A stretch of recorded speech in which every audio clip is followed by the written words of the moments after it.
For anyone unfamiliar, Vrchat is a free social VR platform where players jump into custom avatars and explore user-made worlds together. At its best, it's a place for creativity, friendships, and genuinely wholesome moments, but at its worst, it's a magnet for some of the internet's most disturbing behavior. Most of the time, the worst you'll run into is someone yelling offensive stuff in a public lobby or a bizarre interaction you wish you could erase from memory, but every so often, someone shows up who takes things far beyond weird and into something much darker, someone who makes the entire platform look like it completely failed to protect its users. That's where a user known as Babycakes, also called Cutie Trash, enters the picture. A 32-year-old man from Australia who has allegedly spent years using Vrchat in a way that raises serious concerns, all while facing little to no consequences. Before diving into the allegations, a creator known as FFI, alongside a collaborator named Molly, had already produced 2 in-depth videos, each over 40 minutes long, documenting Babycakes and his behavior. Both were removed from YouTube under child endangerment policies. Ironically, not because they posed a risk, but because they were mass reported. And that wasn't speculation. There's audio of Babycakes openly bragging about taking down the videos, the Discord servers tied to them, and even attempting to go after the channel itself. Then they were like, this is why I constantly do cleanup. A stupid pedo-tuber started problems with me, so I took down his whole fucking Discord and took down the video. Now I'm going after his fucking channel and he's gonna get it. Some stupid FFL head. If there's ever been a clearer example of a moderation system failing in real time, this is it. So who is Babycakes, really? His online presence stretches back further than most people realize. His YouTube channel dates back to 2007, and before Vrchat, he was reportedly active in the Warhammer community under a different identity until that presence vanished, with indications he was pushed out due to his behavior. Eventually, he transitioned into Vrchat, where he embedded himself in fandom spaces that tend to attract younger audiences, communities built around Five Nights at Freddy's, Undertale, and Poppy Playtime. On their own, there's nothing unusual about enjoying any of these, but when you place someone accused of predatory behavior into environments largely populated by minors, it creates a situation that's inherently risky. To establish himself, he created a Vrchat group called Toybox, themed around those same fandoms. It presented itself as a welcoming space for everyone, including people struggling with mental health. On the surface, it sounded inclusive, but in practice, it gave him something more important: consistent access to a community, a following, and a steady stream of interaction. And according to recordings, that access was abused. There are documented instances of him engaging in explicit conversations with minors in public Vrchat worlds. Does baby not get babied? Not really. Oh no. Well, that's definitely gonna change, isn't it? When confronted with one such recording, where he was speaking inappropriately to someone he knew was underage, his response was revealing. He initially denied anything serious, but quickly shifted his stance, admitting to having what he described as an emotional connection. He acknowledged saying goodnight in an affectionate way and expressing care toward the minor, attempting to justify it by repeatedly claiming everything was consensual. No, I'm not going to use the word together because I already know people are going to take that out of context. I am not with her in a relationship. But we still talk. I kissed her goodnight. I told her I cared about her, and she went to bed because she's been through a lot. Even when he was directly reminded that the other person was a child, there was no sign of remorse for what he'd done. I keep mentioning that Lunary is a... And... I guess I'm just not following with what you're telling me when I mention that. You want to know why I made those comments towards Lunari? I do. Okay, what if I told you me and her kind of we had an emotional connection, and that is why she allowed me to make those comments towards her. His Discord server only added to the concerns. It was labeled as safe for work, yet had no age verification system. Users weren't even allowed to state their age under the justification of avoiding arguments. At the same time, inappropriate content was being shared, and he maintained direct communication with minors through both public channels and private messages. In at least one case, he allegedly tried to pressure a minor into lying about their age to avoid suspicion. In another, he reportedly sent explicit content to someone on Twitter after already knowing they were underage. Then, there's the people around him. One close associate, known as Admin87, has been linked to activities like doxing, hacking, and blackmail. Another, Magma MC from the UK, had already faced multiple bans for violating VRchat's terms. And as more victims began speaking up, the response escalated. Discord servers created to document evidence were infiltrated and taken down from within. Attempts were made to derail investigations before they gained traction. At one point, when he learned a video was being made about him, he allegedly tried to negotiate his way out of it by offering up other names instead. His main defense throughout all of this has been his mental health. He claims his life fell apart after a breakup at the start of 2023, and that any accusations against him should be viewed through that lens. When my girlfriend broke up with me on the first day of 2023, everything fell apart, and it was the worst. You basically framed me for something I didn't fucking do. All I was flirty. I never actually did anything. So all they did was just attack a mentally ill man on the internet that's struggling. But that explanation has also been used in ways that raise even more concern. In one recorded situation, he threatened a victim, saying he would report her to child services unless she deleted evidence. Told her if she didn't delete the evidence folder on me, I was gonna report her to CPS and tear her entire family apart. She's like, but you're just gonna lie to them? Like, that's for the investigators to find out why you're in a foster home. So I threatened the shit out of her to delete the entire folder of recordings on me. In another instance, his own mother was brought into a conversation with a distressed victim. Hello, kiddies! Now hang on, I gotta unblock the bitch. Oh my god! Oh my god! Yeah, that one. What? Mommy, that's the one bullying me. Oh! Really? You're 30 years old and you think I'm bullying you? Really? You're 30 years old and you're bullying a 17-year-old? What? Rather than addressing the accusations, she dismissed the situation, suggesting both sides were equally responsible and should simply stop interacting. And then your son's chasing me around the internet for 10 months straight, acting like he can actually do something. Well, to my what? personal Well, life. guess what? I've got a solution. Why don't you just go away and that'll solve everybody's problems? Why do you keep entertaining in this bullshit? You obviously love the drama. When the victim explained the extent of the harassment, including misuse of personal information, the response was to brush it off and leave the conversation. As his mother needs you to listen to what your son is doing to people. Your son is causing people to have mental breakdowns. Be scared of him. He's threatening to do to them. He tried sending me to the damn military after he illegally obtained my living and my government information. He is illegally trying to send me into war because he wants me dead. That is it.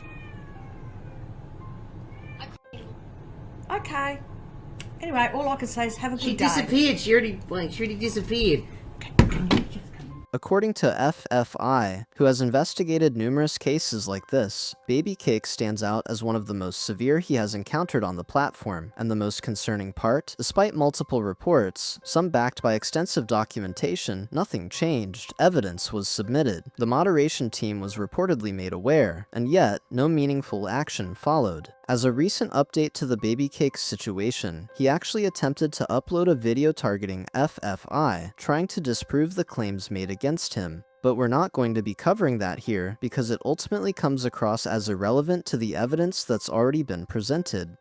Baby Cakes was bad enough, a 32-year-old Australian man using child-dominated fandoms as a pipeline to access minors, running his own VR chat group to build a following, and weaponizing a broken report system against the very people trying to expose him. But as disturbing as that case was, it isn't the worst this platform has produced, because while Baby Cakes at least attempted to deny his actions, the next person on this list doesn't bother with denial at all. His name, or at least the name he goes by, is Kitson Cell. His real name is believed to be Richard Bennett Scarf, a 34-year-old man whose presence on VR chat reads less like a person and more like an active safeguarding emergency that the platform has completely failed to address. The first person to document Richard's behavior was a content creator named FFI, the same person who brought the baby cake situation to light, and the way Richard first came to his attention follows a pattern that should be deeply familiar by now. A viewer reached out, in this case, someone going by the name Cosmo, who had met Richard at a VR chat world called Furry Talk and Chill. At first, Richard seemed relatively normal. That didn't last long. Within a short time, Richard was explicitly propositioning Cosmo, who told him multiple times that he was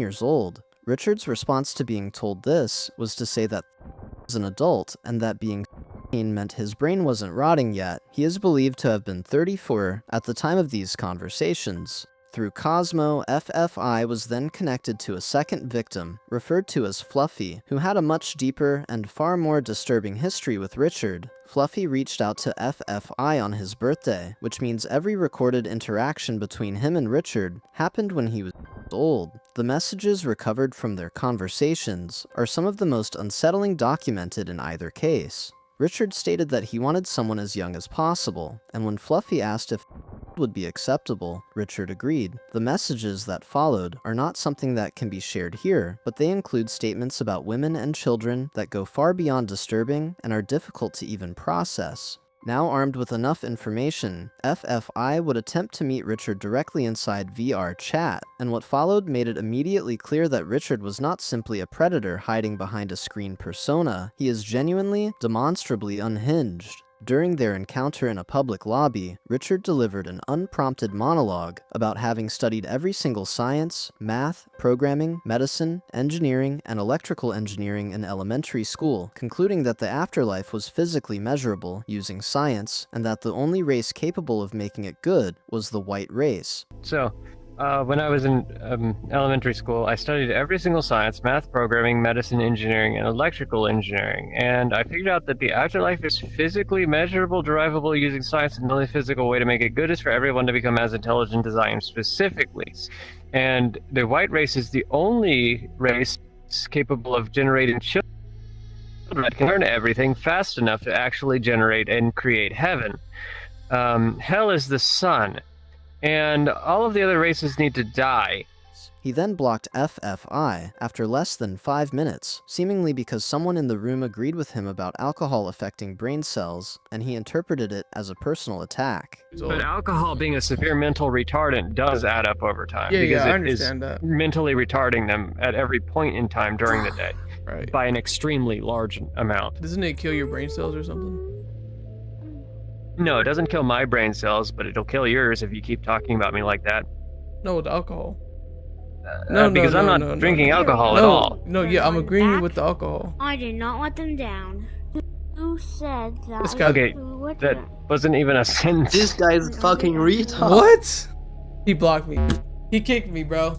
But being blocked didn't end the investigation. 2 people from that same lobby accepted FFI friend request, and when he rejoined them later in the day, he found they were already independently gathering footage of Richard. What they had captured in the time FFI had been gone was an hour of recordings, and in those recordings, confirmed that Richard had touched him inappropriately in VR and had done things to him that a should never have to describe to a stranger online. After FFI first video went live, Richard's VR chat account was banned. Naturally, he already had another one ready. His new account was called DevX, a name he had used before, and he continued operating as normal across a new Discord account under the same name. The ban meant nothing because the platform had not hardware banned him, and so the access continued. In the follow-up investigation, FFI was connected with a victim named Zero Heart, who had been targeted by Richard for over a year, beginning when Zero was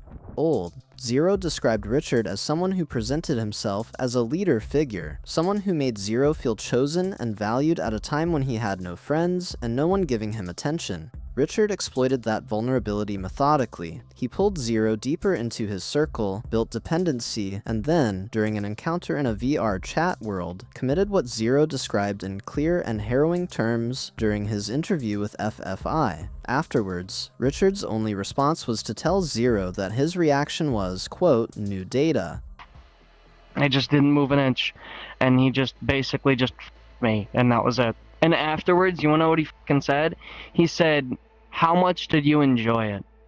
And I said, Zero. None. And then he said, that is new data.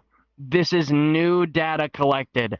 I have never seen someone who I to not enjoy it a single bit. What makes Zero's testimony particularly important is what he said about the mechanics of manipulation itself. Even after learning everything Richard had done, even after cutting contact, the pull to go back was still there. He described it as one of the most disorienting experiences of his life, being fully aware that the person who hurt you is monstrous, and still feeling drawn back toward them. Meanwhile, new footage continued to surface. A viewer named Goose provided clips of Richard in recent VR chat sessions, still delivering the same unhinged monologues about bloodlines, race, nuclear weapons, and what age he believed were appropriate for reproduction. He named public figures in these rants. He claimed responsibility for designing fentanyl. He told in these lobbies things that cannot be quoted in full here without the entire video being removed from the internet. Police have been made aware of Richard. The challenge in reaching him is that he appears to move frequently, having been placed in Washington, then Nevada, then Maine across different points in the investigation. A viewer named Ben,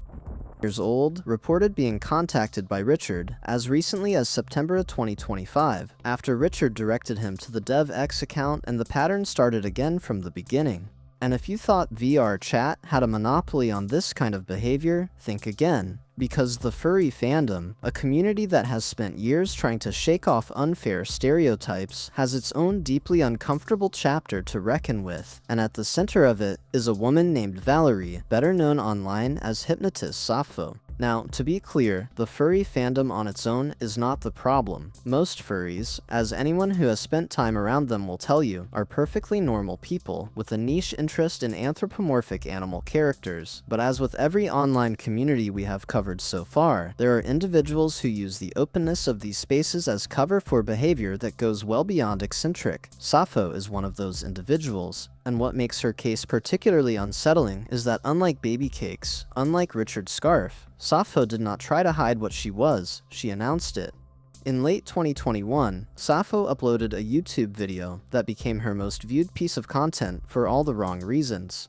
In it, she openly declared herself a zoophile. To clear the air and say that, for the record, I am a zoophile. You did not mishear that. I am a zoophile. Specifically stating she had no attraction to humans and was instead attracted to dogs, German Shepherds in particular. I do not have a thing for humans. I am more attracted to dogs like German Shepherds. She did not frame this as a character or a persona. She was speaking as herself, as a person, making the case that her attraction was rooted in love and what she described as mutual consent. She compared the pushback she received to the discrimination faced by the LGBT community in the 1960s, a comparison that was met with immediate and widespread disgust. She also introduced the concept of Zeta principles, a framework used by a subsection of the zoophile community to distinguish themselves from what they called abusers, insisting that ethical zoophilia was a real and valid category. Hypothetically speaking, I would see my partner or my mate as an equal to myself. Everything would be out of love, care, and affection for their wellness and well-being.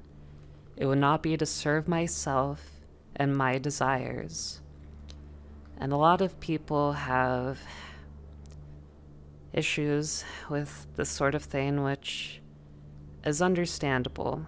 But Sappho's admission of zoophilia, as alarming as it was, turned out to be the most publicly visible part of a much larger and darker picture.